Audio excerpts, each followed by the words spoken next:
सकाळपासूनच पोलिसांचा मोठा फौजफाटा तैनात करण्यात आलेला आहे।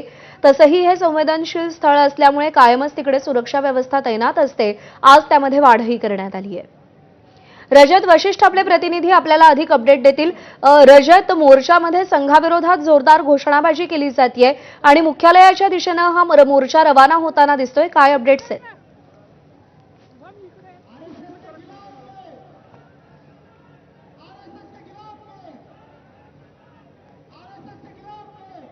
रजत, माझा आवाज पोहोचतो तुमच्यापर्यंत?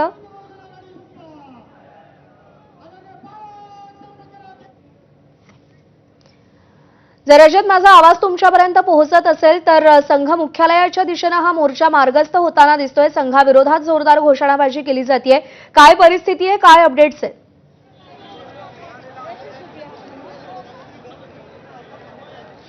प्रज्ञा, अवघ्या काही क्षणांपूर्वी संविधान चौकातून हा मोर्चा जो आहे तो निघालेला आहे आणि सध्या 0 माईल अगदी संविधान चौकापासून काही पावलांपर्यंत हा मोर्चा आलेला आहे आणि पुढे या ठिकाणापासून जवळपास एक अर्धा किलोमीटर अंतरावर मॉरिस टी पॉइंट आहे, तिथे हा मोर्चा पोलिसांकडून अडवला जाईल अशी ही माहिती सध्यापर्यंतची आहे। आणि हा मोर्चा अडवल्यानंतर त्या ठिकाणी काय स्थिती होते हे आपल्याला पाहण्यासारखं असणार आहे।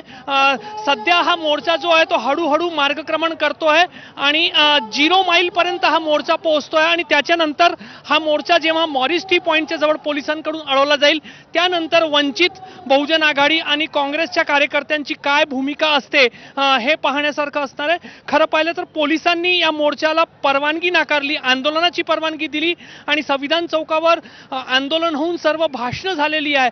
आता जर हा मोर्चा संविधान चौकाच्या बाहेर येतोय तर त्याच्यानंतर पोलीस काय भूमिका घेतात आणि वंचित बहुजन आघाडी आणि काँग्रेसचे कार्यकर्ते याबद्दल काय भूमिका घेतात हे थोड्या वेळानंतर स्पष्ट होईल।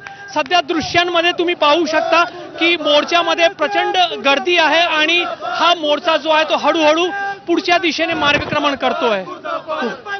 रजत, तुम्हाला धन्यवाद दिलेल्या माहितीसाठी। आपण जाऊयात तुषार कोहळे आपले प्रतिनिधी सध्या आपल्यासोबत आहेत। तुषार, तुम्ही सध्या कोणत्या भागात आहात? मोर्चा संघ मुख्यालयाच्या दिशेने जातोय, काय अपडेट्स आहेत तुमच्याकडे?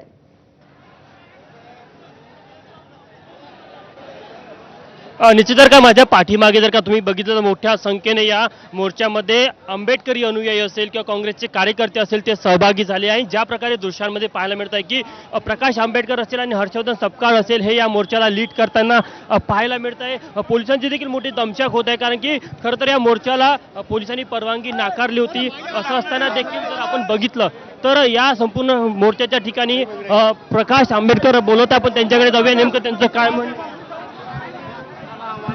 ज्यांना वाटतंय की हो सगळे आहेत आणि आम्ही तिथे असताना हे केलं होतं की ज्यांना वाटतंय की मोदीने देशाला विकलेलं आहे त्या सगळ्यांनी यावं।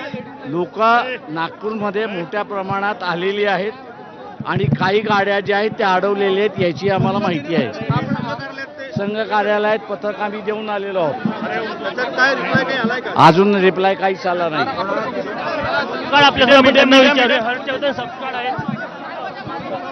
एकंदरीत आजच्या मोर्चाबद्दल तुमची जी भूमिका आहे, प्रशासनाच्या भूमिकेबद्दल तुमचं काय मत आहे? भाषणात आम्ही आमची भूमिका स्पष्ट केलेली आहे।